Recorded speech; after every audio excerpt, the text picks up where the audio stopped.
Bonjour à tous et bienvenue sur les Azaventures, le podcast de voyage intérieur et extérieur d'une femme qui voyage seule. Aujourd'hui, en ce 21 avril, j'aimerais enregistrer ce podcast en naviguant à la voile sur Manta. Alors je vais voir si ça marche, mais peut-être du fait vous pouvez vivre un peu l'instant présent. Donc là on est toute voile dehors avec 12-13 nœuds bâbord à 100 degrés et on fait une belle vitesse de 5 à 6 nœuds. Apparemment vous pouvez m'entendre, alors je vais continuer et vous partager un peu ce moment live. Déjà pour vous dire combien je suis heureuse de pouvoir enfin refaire de la vraie voile. Ça fait tellement longtemps que je me rappelle même plus la dernière fois que j'ai pu en faire. À la fin de ce podcast, je vais vous faire un petit peu de vidéo et puis comme ça vous serez encore un peu plus dans le moment présent. Mais en attendant, je vous explique un peu le but de la journée et puis je vais vous parler aussi un peu de ce qui s'est passé ces dernières semaines. Alors là, il est actuellement midi et quart, ça fait 3 heures qu'on navigue et on a fait 14 miles. Qui est à peu près la moitié du parcours prévu pour justement, comme le podcast, le titre le dit, changer d'île. Ça me partit à 9h après avoir fait de la lessive parce qu'il y a tellement plu hier que j'ai pu récolter beaucoup d'eau et je me suis dit allez, profitons de cette belle eau douce pour faire de la lessive. Donc ce matin c'était lessive. Ensuite j'ai dû mettre le dinghy sur le pont. Et à 9h30, on était prêt à partir. Alors si vous entendez les gros bruits de vagues, c'est que c'est une grosse qui nous a poussés. Pendant ces 3 premières heures, on a quand même navigué 1h50 au moteur et génois. Puisque ça fait tellement longtemps que j'ai pu sortir ma grande voile, elle était complètement coincée dans mon main et il m'a bien fallu 1 heure pour pouvoir la sortir. Mais tout est bien, c'est bon, elle est dehors et tout va bien. J'espère juste que je puisse la rentrer au moment voulu. C'est le problème quand on a une voile qui s'enroule dans le main, des fois ça bloque un peu et j'ai eu plein d'expériences avec ceci. Donc voilà, et on a eu la chance de voir déjà les dauphins ce matin, il y a 2 heures de ça, j'espère pouvoir les voir encore une fois. Vous pourrez les voir en vidéo à la fin du podcast parce que je les ai pris en vidéo. Alors on verra ce qui nous attend pour ces 3 prochaines heures. Et autrement, c'est vraiment trop le pied. Ça fait tellement longtemps que je remercie Manta toutes les 10 minutes pour m'apporter ceci. Et c'est quand j'ouvre toutes ces voiles et que je navigue sans moteur que je sais pourquoi j'ai acheté ce bateau et que je sais pourquoi j'aime cette vie. Là, nous sommes sous pilote automatique et puis c'est pour ça que je peux enregistrer mon podcast en même temps. On a eu aussi des pêcheurs qui nous ont signalé un filet au milieu de nulle part et qui m'ont fait dévier de ma direction pour éviter ce filet. Voilà, quelques petites actions. Et petit à petit, parce que j'ai fait tellement de lessive, bien sûr que je ne peux pas trop la sécher en naviguant, alors je mets 5 à 6 habits à sécher l'un après l'autre en avançant gentiment. Peut-être d'ici ce soir tout sera sec, à voir. Alors passons un peu à ce qui s'est passé.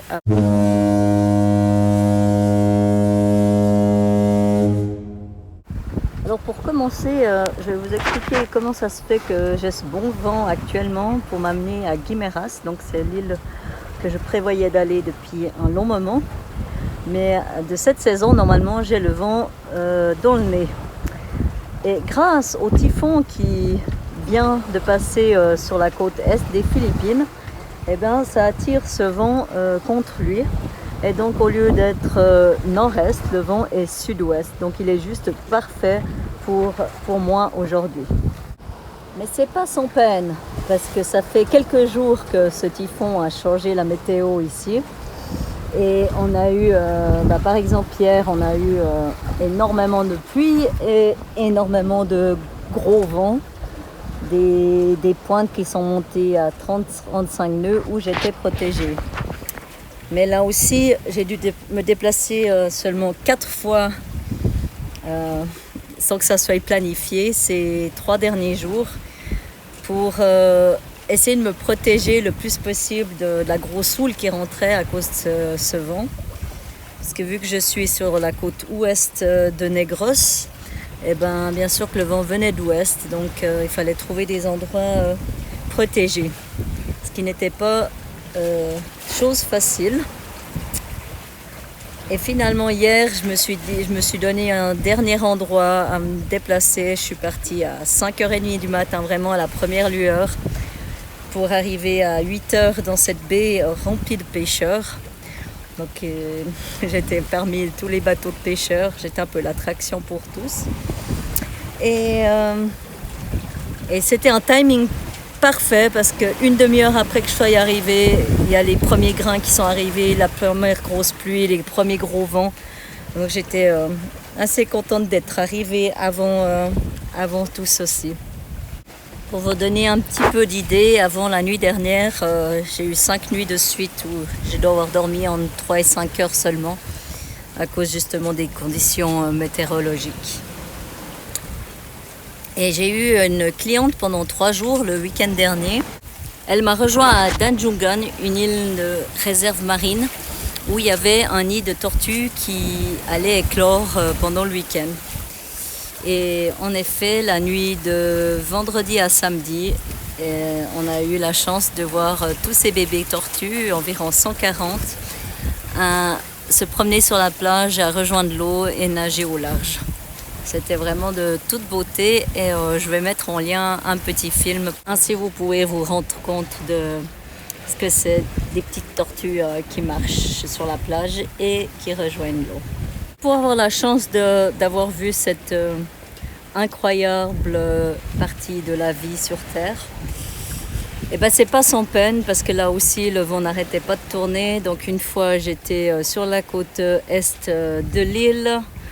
Tout d'un coup, il y a eu une tempête qui a surgi. J'ai dû me déplacer au milieu de la nuit pour aller sur la côte ouest.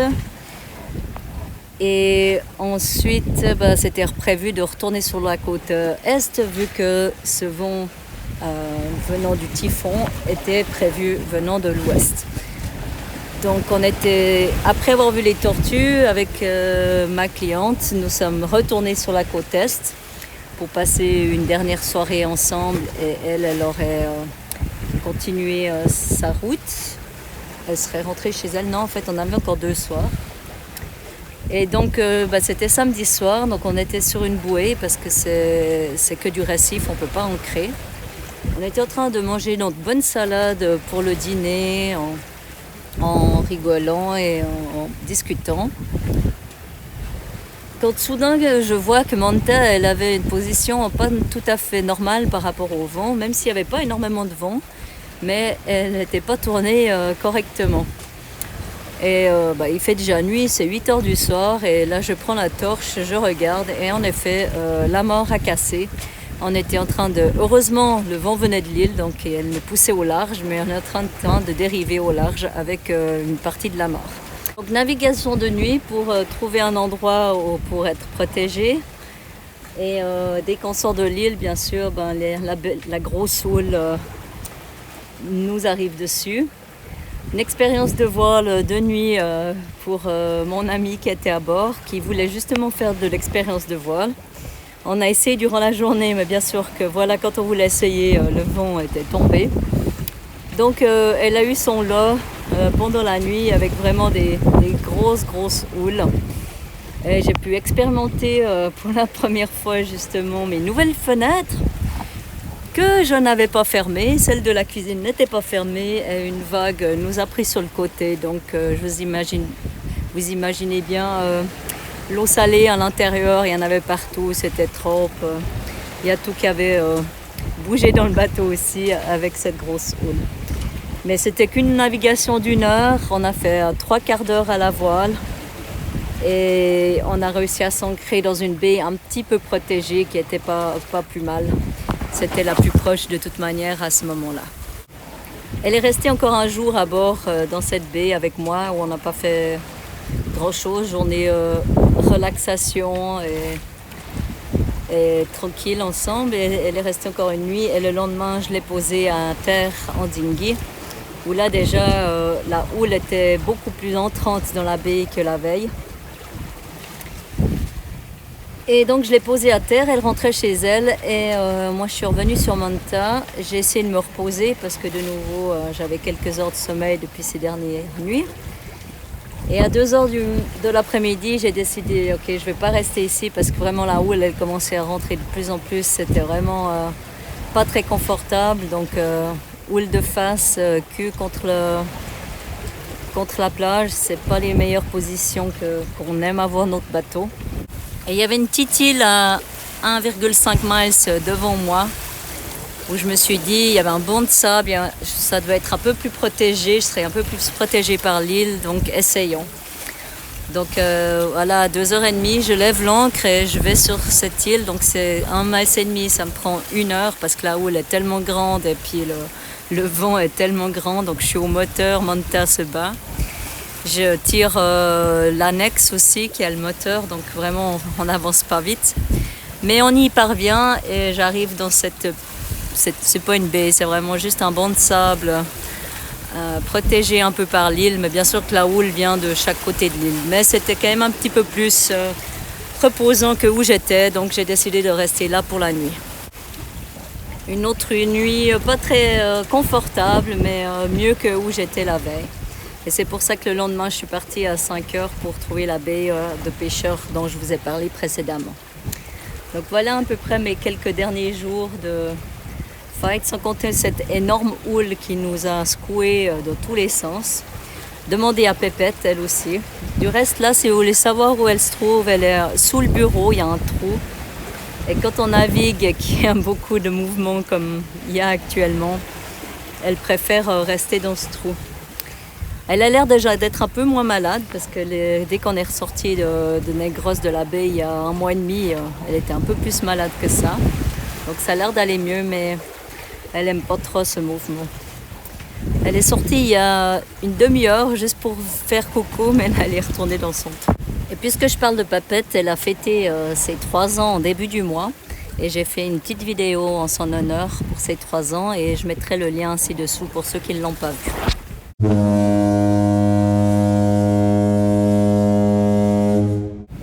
Donc vous l'avez compris, j'ai eu enfin un client à bord, le premier depuis le début du Covid. Donc la première personne qui a vécu 3 jours à bord de Manta depuis plus d'1 année.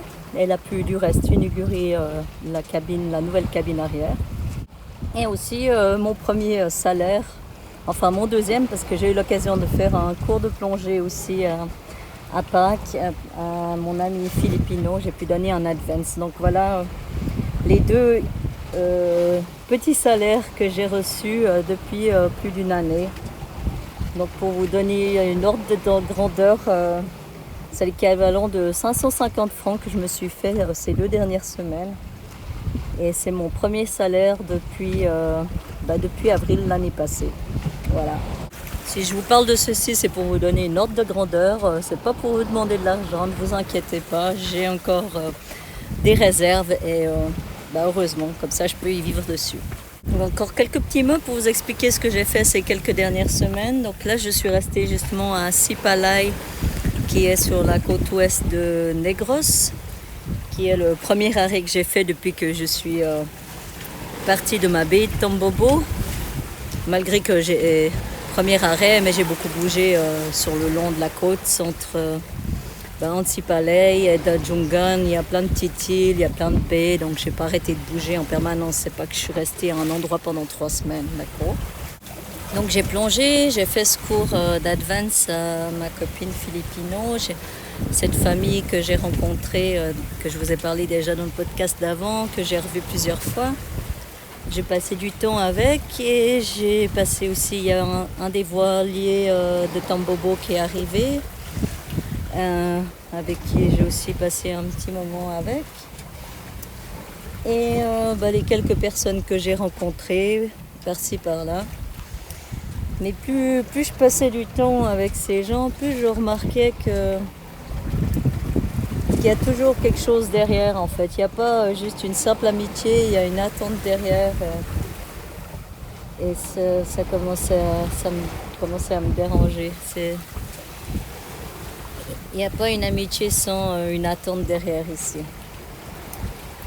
Et par exemple, il y a un propriétaire de resort ici qui est suisse-allemand, avec qui j'ai bu quelques cafés, on a discuté, tout allait bien. Jusqu'au jour où il a su que c'est moi qui ai donné l'advance course à cette copine. Après, il m'a plus parlé. Voilà, donc un Suisse-allemand qui a un resort, qui vend des terrains, qui vend des villas, qui a un centre de plongée. Et puis moi qui fais juste un advance et il ne te parle plus. Pour vous donner le genre de personne qu'il y a par là autour. Puis il m'est arrivé deux autres petites choses qui pour moi sont importantes parce que c'est justement le bien-être de l'océan qui concerne toute sa vie marine et autres. Donc quand je vois quelque chose, ça me touche et je ne peux pas me taire, je suis obligée de le dire. Mais je l'ai toujours dit dans les mots gentiment, juste pour faire comprendre, mais voilà. Donc en exemple, j'ai été plongée une seule fois, 2 fois avec le centre de plongée justement de ce Suisse allemand. Et le guide qui était filipino, je l'ai vu plusieurs fois à s'accrocher sur les coraux pour montrer aux autres quelque chose. Et ça, je ne peux pas accepter. Donc je lui ai déjà fait un signe sous l'eau en lui disant ne t'accroche pas là. Et en sortant de l'eau, j'ai été lui dire que c'était pas terrible. En plus, c'était un guide, donc tu es l'exemple devant tous les plongeurs. T'accrocher sur un coraux pour montrer quelque chose. Alors que pour ceux qui ne savent pas trop par rapport à la plongée, si on a une flottabilité correcte, on n'a pas besoin de s'accrocher à quoi que ce soit. Et pour moi, en tant que professionnel, c'est ce que chaque professionnel devrait montrer comme exemple. Enfin bref, je lui ai dit que c'était pas terrible de s'accrocher à un coraux parce que l'acidité de la peau humaine les tue.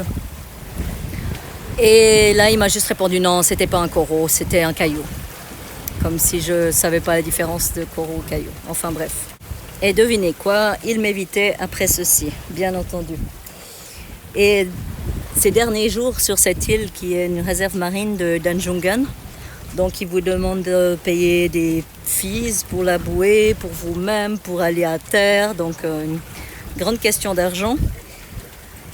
Et la personne qui s'en occupe, une des staffs, des managers que je connais, je lui ai juste fait la remarque que si tout le monde, tous les travailleurs mettaient autant d'énergie à ramasser les plastiques de cette île, la même énergie qu'ils mettent à vouloir collecter l'argent, cette île serait bien plus propre.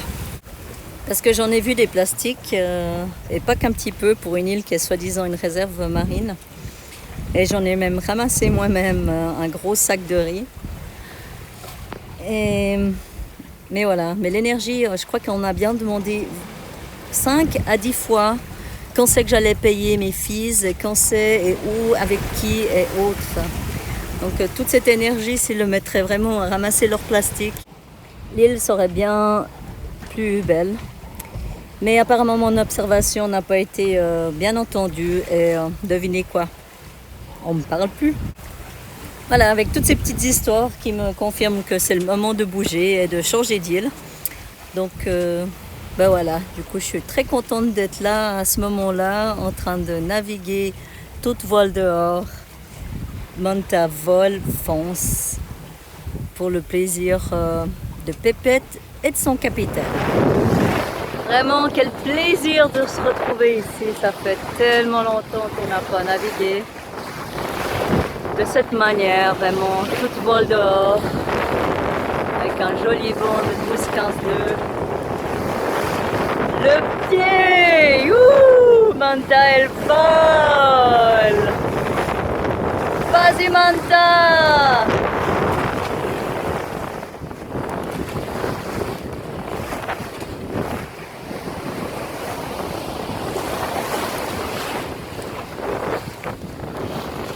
Une magnifique journée de voile.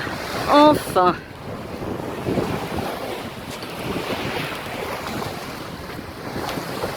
Pour le plaisir de Manta et son capitaine.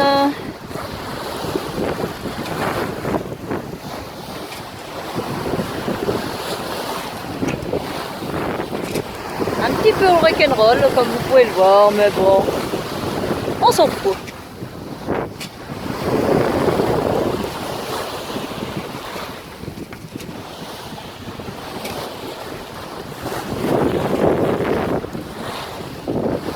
On avance bien à 5-6 nœuds là. Et on peut voir Negros derrière nous encore un petit peu. Et on peut commencer à entrevoir Guimaras juste là un petit peu sur notre droite.